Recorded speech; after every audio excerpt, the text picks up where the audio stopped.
When you talk about a divine exit plan, what exactly are you referring to? Good question. So, at the end of the book, I discuss this whole notion of a divine exit plan.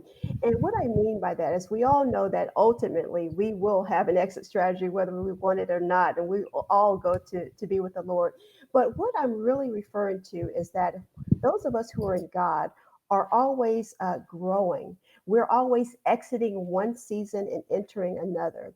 And God is always taking us from faith to faith and glory to glory. And so I encourage the audience tonight to not just go to the next level, but grow to the next level. Make sure that you're exiting in a way that is growth for you as an individual and edifying for others, that you're speaking into the lives of others. So it's all about really exiting one season and entering another in a positive way, whether that is from one organization to another, from one job to another, one career role to another, from being single to married, to from being a household of children to being empty nesters, whatever that season that God has you matriculating through, just making sure that you're being prayerful and thoughtful as you exit one season and enter another.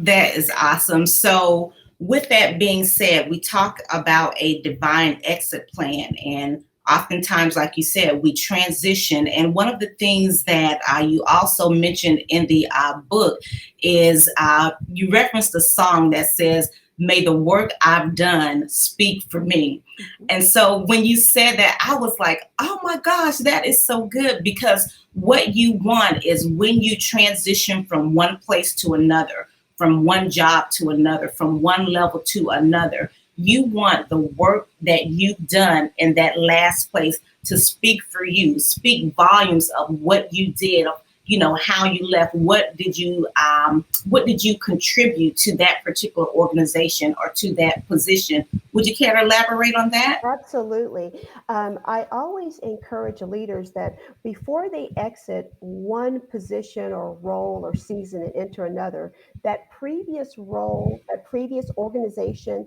that previous company or season should have somehow been edified as a result of your having been there. So that to me is the litmus test. So making sure that your donation during that season has been a positive one before you transition into the next. And really, it's about enjoying the journey. You know, oftentimes